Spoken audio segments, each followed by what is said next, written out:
What happens when you're in a personal relationship and a business relationship with someone who turns out to be a narcissist?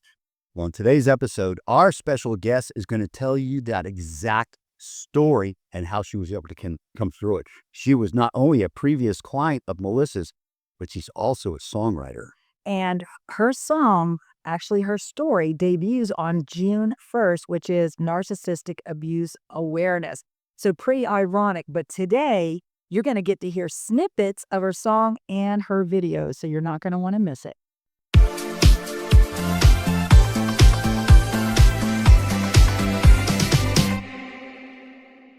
Welcome to the Victim to Warrior podcast. Warrior Talk. We're John and Melissa, and we are narcissistic abuse survivors, and our mission is to help other survivors reclaim and rebuild their lives. Right. So let's talk about today's guest.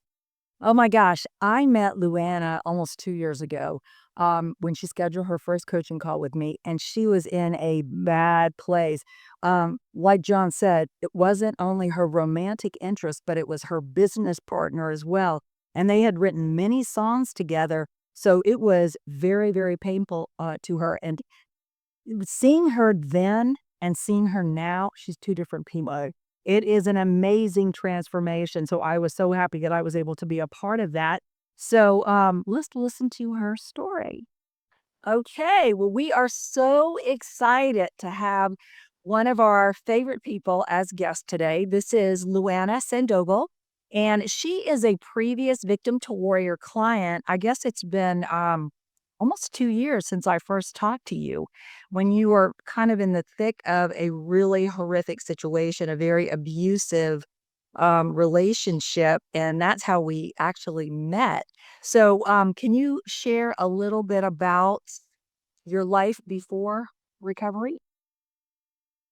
Yes, so when we met, that was pretty much less than a month after the discard, like after my ex sent me 2 long voicemails, like really blaming me for everything. Oh, yeah. And like I was still holding on to hope that one day she will change and reach out and apologize for how she treated me. That's when we spoke. And then you said, all right, you should look her. So I was. That blocking definitely cuts them out of your life because they will try to creep back in. But no, go ahead. Yes, and because also in that voicemail she said she might come to New York at some point, and so I felt like, well, is she showing up? Is she stalking me? So yeah, it was kind of, but it was still going on in my mind. So yeah. Well, it messes with your confidence. And you were recording a song with her, weren't you? Weren't you guys like in business, or because that made it even worse? So yeah, we are both songwriters. That's how we met, through music. So we went to a producer's workshop at Nika Network. It's like for public television. It's a beautiful TV studio, and then I came up with the idea to host a TV show just for songwriters, a talk show. And I pitched this idea to the studio owner, and then from there, we filmed 10 episodes. So I interviewed 10 of my co-writers. And my ex and I, we both wrote a song on the spot on TV, which is called Sent from Heaven, inspired by a fragrance. And from there, we wrote 4 more songs, and that worked really well. So we had common sense and understood each other really well, like through the songwriting. And then from there, she started to love bomb me and said like, "Oh, I love your energy, and so I want to be part of it." I had no idea what she meant with that. So and this happened really fast, and yeah. It's normally a whirlwind when they just that chemistry seems like it's, from another world. And that's the reason we all fall, because they seem like they could be our soulmate, with Yeah. all of that energy, and especially with you sharing songwriting and being on that same project together. You probably did think that you had met your soulmate at that time. Absolutely, because I also, that was when that all happened, that was November, so pretty much a month after my official coming out. And probably she saw it on my social media and then found a way to, to fall for her. And yeah. Yeah, they're very good about it, about making you fall for them because they let you believe that you have a future with them. Like this is your life. This is going to be your future. What happened to make you realize something was wrong? When did you start seeing red flags and realize that this wasn't the person that you thought? All right. So no, when everything was beautiful, that was November 2022. We lived together for a couple of weeks because I was about to move to New York. So I had to get out of my apartment and she offered me to stay with her. And then, yeah, it was beautiful. She brought me to the airport and said, "Oh, I come visit you in New York," and so forth. And then I visited her around Valentine's in 2023. And that's when I felt like, oh, there's something different about her because she didn't pick me up from the airport. She didn't bring me to the airport, like making up excuses for being late. So I waited the whole day in downtown Nashville for her to come pick me up. And yeah. She sounds like she was definitely went up and down with her feelings, like you said, love bombing you and then pulling away. That whole cycle of abuse is what definitely throws us off. Um, Yeah. when did you decide that this was a toxic relationship and you needed to get out of it, and how difficult was that? So luckily, since we live apart, I had some, time to reflect of how she treated me that weekend, and talked also with friends about it, and they said there's something off with her, and just didn't know that during that time that she is a narcissist. So, and then also the text messages just became like very long and pretty much always blaming me for whatever, for being too obsessive, for calling her, or like saying why, just asking why didn't you call me when she said I'm going to call you, which is a normal question, uh, then it's blaming me for being too dramatic. And me and her ex-husband share the same birthday, which is April 15th, and she knew exactly, she can't forget my birthday. And she also said, I'm gonna be there in New York for your birthday. That was her promise. Yeah, and then she didn't even call me on my birthday, and friends were here, and it was like pretty much like had my I focus on my phone. Like, why isn't she calling me? Like, all my other friends are calling me from work, and I don't know, she's not calling. And then, literally like 30 minutes before midnight, she sent a long text message. "Oh, sorry, I was late. I thought my dog was gonna pass away." Wow. Wow. Of course, you didn't know anything about that because she didn't get part of her life. It's really sad because you were waiting for that special call, when you love someone, especially on your birthday. I mean, I'm a big birthday person. It's like the one day that you're special. And it's sad that she waited till the very last second of your birthday to send you a text message that had nothing to do with you, but had something to do with her. Very, very selfish. I'm sure that was very hurtful. I don't think that was even true that her dog almost passed away on my birthday, and which is also her ex-husband's birth, and also a horrible, made up excuses. "Oh, my career is taking over. I can't come to New York as of right now." Uh, Excuse or lie. We know that's part of that. But so at that point in time, did you realize that this person, she kept hurting you, obviously. She kept lying. She kept saying things that weren't coming true. She kept committing to things that weren't happening. Were you at a point where did it cause you to become depressed or anxious or lose your self-esteem? I mean, what were you feeling when you knew something's not right with this person that you're now in love with? I was just sad on my birthday, and then even my friend that I briefly met, she even remembered my birthday, and we were in that We just met like a couple of weeks before my birthday, and she even remembered my birthday to discuss, the split sheets for the 5 songs that we wrote together, so I can register all the songs with ASCAP, which is the performance rights organization, so we all can get paid once a TV show picks a song. And then she also insulted me for having an accent, and she said, "Oh yeah, you have an accent. You have to get rid of your accent. It has to be professional English, and blah blah blah." And then that really hurt. And I was like, wow, okay, we sang the song Since We Haven't Together, and Either when they ever sing together. Right. yeah, we sang together that song, and people say our voices sound so beautiful together. And then she also agreed with that at the beginning and said, "Oh yeah, our voices sound amazing together." And then she, on that phone call, she said, "Our voices are not blending together," and yeah, very random. And then I just hung up because it really that even hurt me more than her not calling me on my birthday. Well, because you spent so much time writing all that music together and collaborating.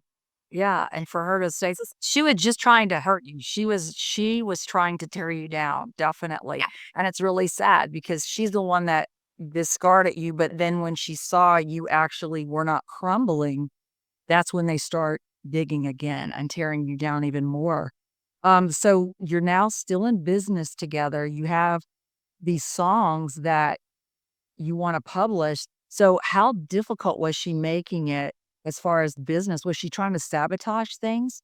I mean, she's obviously was insulting your voice, but that's just being mean. Okay, so a long story short, I reached out to her manager. I can said, well, Deborah, she wants to withdraw from any writing credits. And then Oh, yeah, and then I said, okay, well, this is what's happening.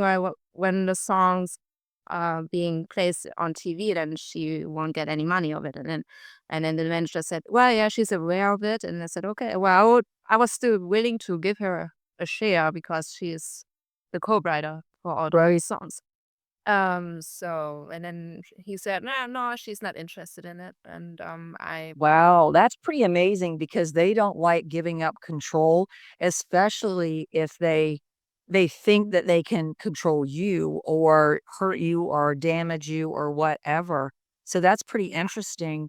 Um, Now you have a new song coming out in June, with a new video, and it basically tells your story. It's very, very creative, and we won't give away anything yet, but we're definitely going to tell the viewers how to connect with you and listen to your song. But tell me how you came up with that whole concept of that video and its song, because of course John and I got to see it, and it's very, very compelling, and it's something that you just cannot turn away from. I mean, the story, and it was very, very, very original, very creative. So what made you come up with that idea? Because this was pretty much through your recovery. You knew it was over and you're now picking up the pieces. So tell us how you got from where you were being so hurt to producing this song and video that basically would let others know what it's like. Yeah. So I wrote a song in March of 2023. That's pretty much when like things are starting to fall apart with all the text messages and excuses and not falling through her promise to come visit me in New York and so forth. And also saying that she was not looking for a relationship and pretty much like putting me down, like and yeah, so I locked myself up in a rehearsal studio that I was renting back then in close to my neighborhood. And I spent a whole week. I was writing and crying and writing and crying with that. And then I think within 1 hour I wrote the song Pictures Fade Away, and really like th- yeah, wrote down how I felt back then. But then I also had this vision that one day, maybe a year or a year from now, I will be healed and can find love again. So it has a dark side, but also a positive side at the same time. Appreciate you, and I hope wherever you are, you're having fun and staying safe. Your And feelings came I'll very see you fast and tomorrow, furious, and Yeah. and that's All right, that's very, sweetheart. very lovely. Have a beautiful And I night. love your soul, Peace. and I love your spark, and I love your passion. I wish you know. Pictures fade away, memories will stay, reminding me of Whatever happens, like, I'm on your side. I did not want to open the door to having the freight train that you have been in my life since we got together. You have been, excuse my language, a fucking freight train. I picked myself back up. I'm powerful and so much more. You didn't know how strong I am. Well, and it's a story of what you went through. And it knowing that there's so many people that are watching this that go through relationships like that where you just think you met your soulmate. You just think that you have something such in common with this person, but all along it's just a game to them and they play with your feelings. And I know when you and I first met, you were really struggling with why you wanted potentially for this relationship to work out, which has a lot to do with trauma bonding, of being just convinced that, that the rotten, horrible monster person is not really the true person. It's the other person that you fell in love with. So talk to the viewers a little bit about that trauma bonded feeling and how you finally, I mean, I don't know, you and I had meetings about it, how you were able to break it and actually go no contact with her. Yes, so obviously the memory of her being so charming and loving was so strong, and then it just didn't make any sense. Like, oh, like reacting, her behavior, like her abusive behavior, like putting all these two things together, it was so confusing in my mind. And then I also started recording all the phone calls that we had and listened back to it, and I also noticed that she's not capable of like really talking through things, and then she's changing the topic, and it's all about her, and I'm like the bystander. Like she's talking about her career and oh, this is what I'm up to, and then she's criticizing me for being too demonstrative, like because I'm getting stuff done. And I don't know. Yeah, so I felt like, okay, this is the memory. And yeah, just tell myself that this was just a tactic of her to fool me, pretty much. Oh, absolutely. Your songwriting is very similar to journaling. I mean, people that, I always tell people write things down, and people are like, well, I don't want to write down bad things because I don't want to feel bad about it. But it's a way to actually purge these feelings from you. So I would imagine your songwriting, just listening to the words of this new song that's coming out, it was things getting because they don't listen to you. You can't talk to them. You can't relay your feelings. So it sounds like that was very similar, like journaling, you writing it down and getting your feelings out. Is that your butt? Songwriting book, yeah. So this is how pretty much how it looks like. I love it. Yeah. So this Oh, that's awesome. It's yes, it's so helpful because in the song you only have a certain amount of time to tell the story, but with journaling I can write 2 to 3 pages within 10 minutes, and then I just circle the best lines of it, and then I hear the melody already for the best line, and then I just put it all together. And oh yeah, so how I put the music video together though, so that was a whole other process. I recorded the song in September of last year with my amazing music producer in Brooklyn, Colin Stanley. He also produced the song In Time that I wrote with my ex, and a road trip. It's kind of a country song. And he also helped me with the extended version of it because the original radio version is only about 3 minutes, but the version for the music video is about 10 minutes. So I, obviously I also told him the story about my ex so he could understand what I was going for. And he helped me also with the sound effects, like creating a heartbeat and all that stuff. Also, he created the sound of a train because yeah, is that you're right, because we were like, yes. she's what she said. Yeah, it was so Which was nasty with the voicemails calling me a fucking freight train for being emotional. So, and I scripted it out. I pieced it all together. So once this video is released, it's gonna be coming out June 1st, which is also Narcissistic Awareness Day. released. Yeah, people can really see like her charming side and then her abusive side. And my amazing friend Jasmine Sadler plays my ex, and so it was a challenge for all of us, for my music producer because he never did something like that, for me as well, and for my videographer David Klein, who captured like the best moments. Yeah. It was an interesting story because when you're looking at it and you're hearing, these kind things and the gifts, and then all of a sudden reverses, and then she becomes this other person. It's an eerie feeling, but then listening to the words of your song, it literally tells the entire story. How do you think she's gonna react when it's published? Because she's gonna know.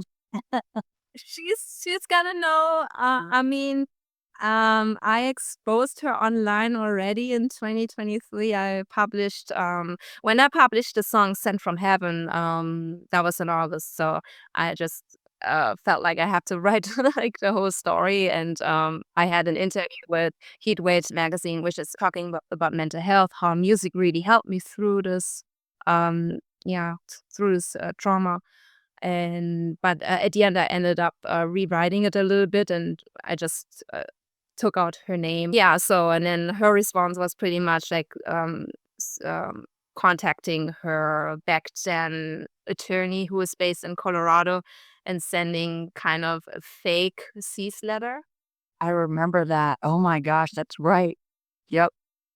And then my response was, okay, well, here's the truth. I'm telling the truth. I'm not harassing her. I'm just telling the truth. And she has a history of abusing people my age, like half her age, and not only women, also men. And her ex-husband became suicidal.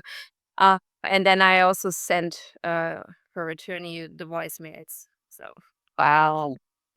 That is true, you did, because it was I don't think you heard from them after that, did you? Because it was really difficult for them to argue with those voicemails because that showed her flipping her personality back and forth. I know it was difficult to block her, but obviously you can't move forward if that person's still in your life, if you're letting them still get in your head or, yeah. in your mind or whatever. So, if you could tell the audience about blocking, because John and I say it all the time, if you don't block, there is no way you can get past the what you thought was real. So, yeah, let people know because you're a totally different person now than you were back then. Yes.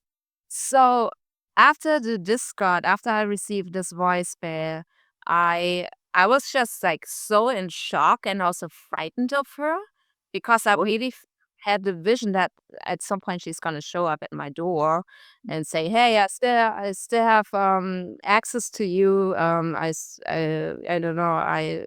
I'm still entitled to come here to New York to um and but didn't block her on my phone yet because I was still holding on to this slight like 1% hope that one day she might reach out and say, okay, I was wrong, I did you wrong. And so every 20th of each month, because the final discard was April 20th, so every other month on the 20th I was like hoping, okay, it's a month, it's now 2 months, 3 months, 4 months, 5 months, is she gonna call back, or I don't know. So the gifts that she gave me in a bag, like I put it under my bed, um and I said I have to return it somehow, but I don't want to mail it to her. But I want to use it for a music video project. So that's the music video shoot was last year in October. So, and then I used this for obviously for the music video. And then I said, okay, I have to get rid of it. And then I flew to Nashville also in October last year and gave it to law enforcement. And now I feel like when I returned from Nashville to New York, it felt different in my room. Like the energy was so different because I got rid of all her belongings. Well, and it was a link that you were still holding on to because you could feel her presence and Yeah. energy with those gifts, which is interesting because the video does show, you know, you returning them, which is almost like you freeing yourself from any hold that she had on you. I like how you said when you came back to your apartment, it felt different. It felt like it was yours and it didn't have this negative vibe to it by getting rid of, you know, those remnants from the past. So that is pretty powerful. That actually, because John and I, when we were watching the video, we were watching it, giving the gifts back, almost like you realized you were trying to buy me, and this isn't something that's for sale. So by giving those back, but it also severed any hope and ties that you had to her. When did you stop looking at your phone on the 20th of each month? How long did it take you to just say, you know what? I hope she never calls me back ever.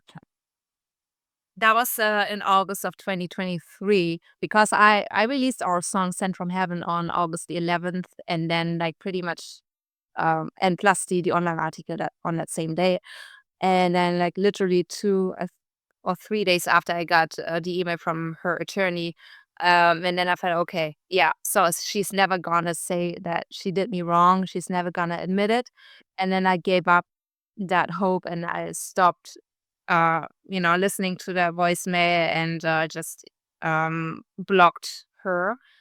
She also tried to call me, but there's like I'm not gonna pick up because she's just calling me because of the online article to defend herself. But of course, try to.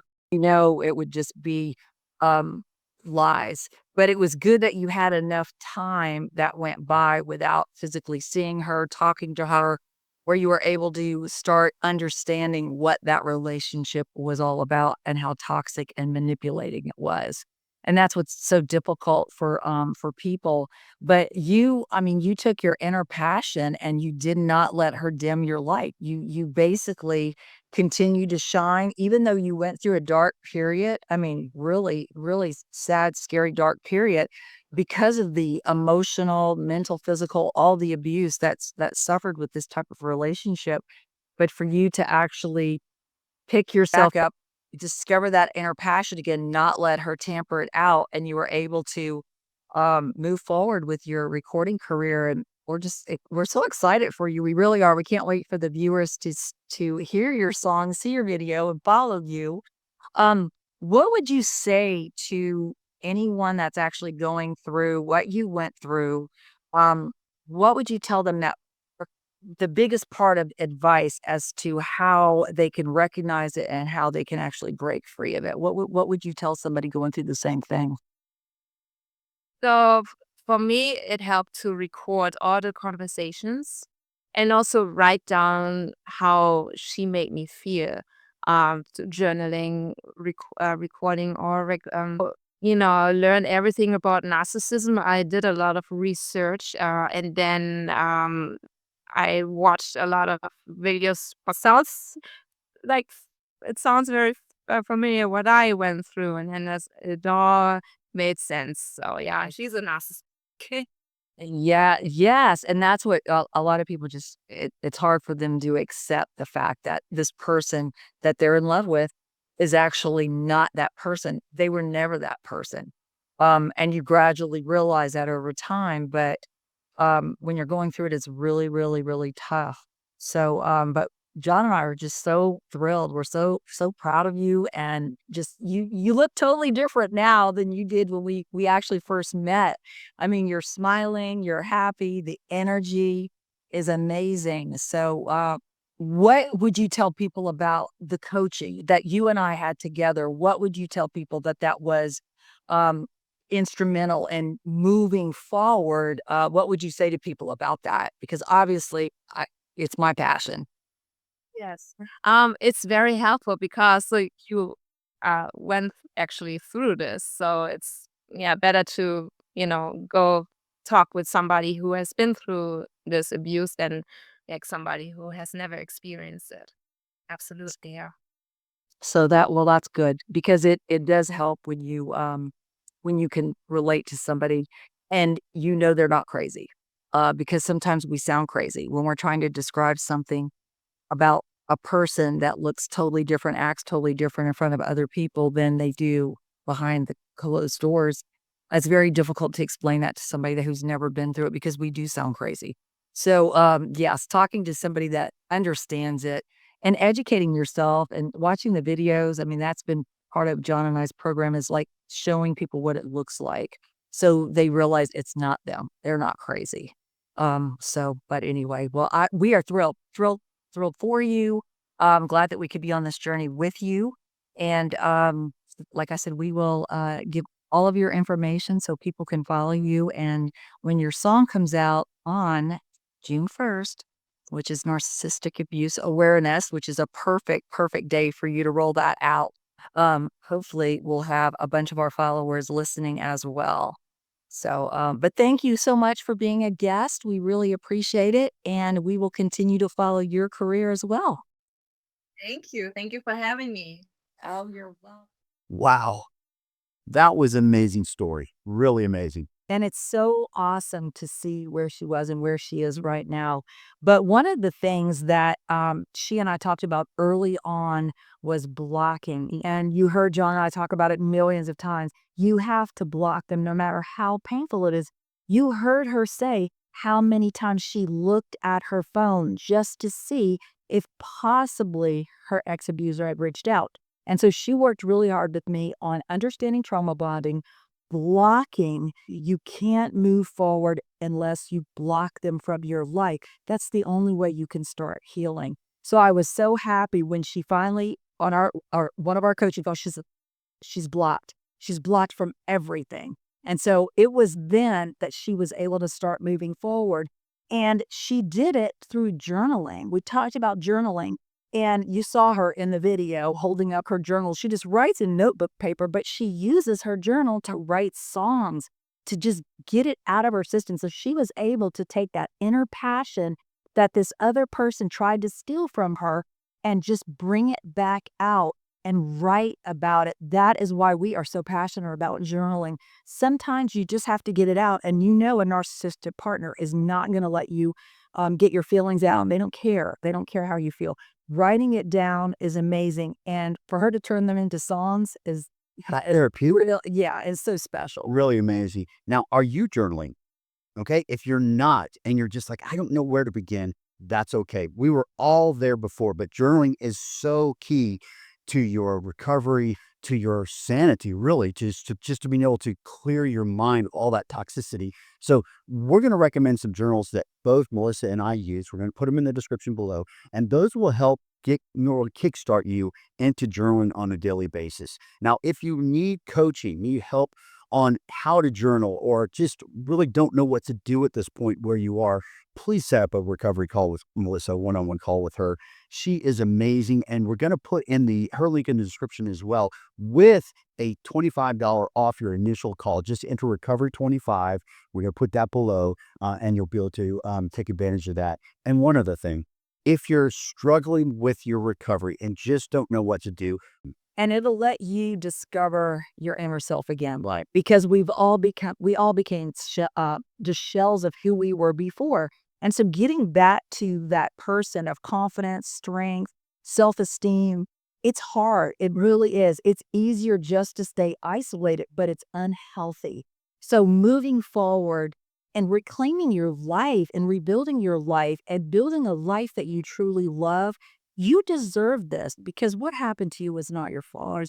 So we appreciate you guys following us. If you haven't subscribed to this channel, please do. We're always bringing out new information to help so many people because this is a global epidemic. Like this video, comment below. please comment. Yeah. Yes, if you've been through anything that Luana talked about, Or if you just want to hear more of her music, I'm sure she will be happy to. Oh, yeah, we're going to put her website. Yeah. Absolutely. We're going to put her website in the description. So if you want to know more about her story or when her music's available, we're going to put that information below. Absolutely. And we'll see you on the next podcast. Right.